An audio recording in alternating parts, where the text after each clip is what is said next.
May 2026 just gave us the most financially brutal, chart-shattering, chaos-filled girl group bloodbath in recent history. Within just a matter of weeks, 5 top-tier agencies dropped high-budget comebacks almost simultaneously. Fandoms went to war on Twitter, domestic charts literally melted, and to make things even crazier, a legendary third-gen titan made a shock return to steal the spotlight. Today on Seoul Channel, we are putting emotion aside. We're looking at the raw digital tracking, the global streaming footprints, and the cultural impact to answer the ultimate question: who successfully took the crown and who got absolutely left behind in the trenches? Welcome to the ultimate 2026 girl group war breakdown. Let's start with the group that completely redefined the aesthetic of the month, aespa. Dropping their massive second full album, Lemonade, SM Entertainment clearly spared absolutely no expense.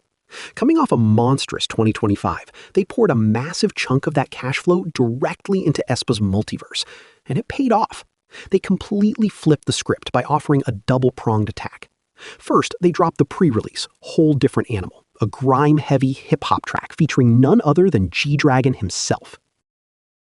It gave us that classic, gritty, industrial metal taste fans obsess over, but then they pivoted into the actual title track, Lemonade.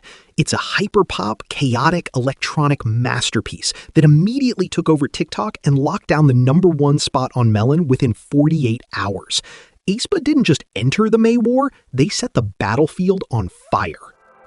Next up, we have the ultimate battle of generations, the 5th-gen upstarts versus the 4th-gen titans.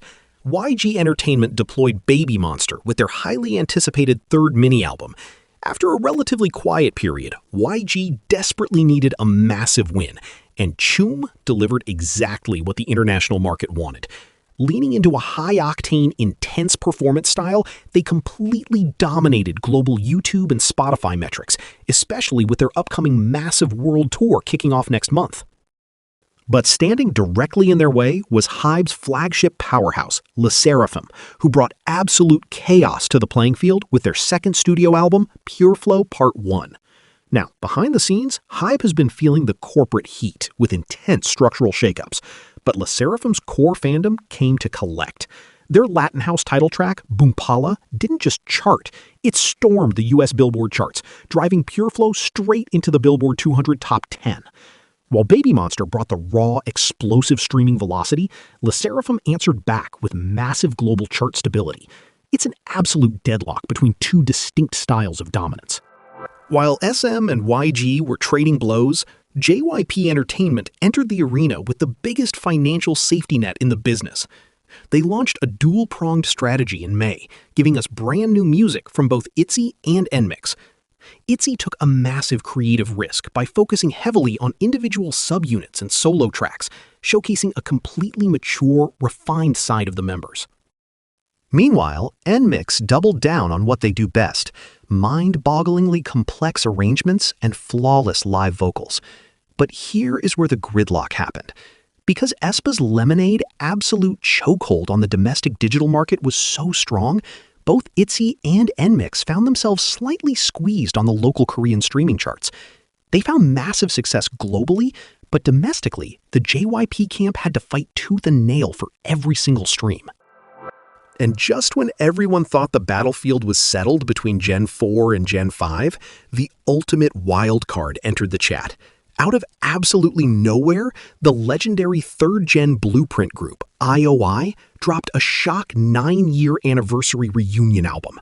For context, younger fans might not realize how massive this is, but this is the group that literally started the modern survival show obsession.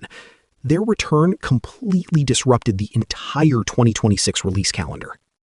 Propelled by pure, unadulterated nostalgia, their tracks achieved massive longevity on the Korean digital charts, proving that a classic melody and a legendary lineup can still disrupt the most well-funded modern marketing campaigns. They didn't have the stadium-scale promo of Stray Kids or the record-breaking budget of HYBE, but they had the hearts of the public. So, when the smoke clears from the absolute battlefield of May 2026, who actually survived the bloodbath? We didn't just rank these groups based on our favorite songs. We calculated a hard data score out of 30 points, combining Korean unique listeners, global Spotify streams, and physical album sales. And the math doesn't lie. Let's lock in the definitive Seoul Channel tier list. In the coveted S tier, scoring a massive 28.5 out of 30, it has to be aespa. Between Whole Different Animal and Lemonade, they completely dominated both digital charts and critical acclaim. Holding strong in A tier are Babymonster at 25.9 points and Sserafim close behind at 25.1. Babymonster carried the global streaming weight, while Sserafim locked down the physical sales market. Itzy and Nmixx find themselves in a solid B tier, delivering incredible musical growth, but getting slightly boxed out of domestic digital longevity due to chart overcrowding. And finally, scoring a 23.0, I.O.I takes home the honorary nostalgia crown for pulling off the most heartwarming, chart-disrupting comeback of the year. But look, that's just my data-driven ranking. K-pop fans, I know you have thoughts. Who do you think walked away as the undisputed queen of May 2026? Was it aespa, or did Babymonster steal the show?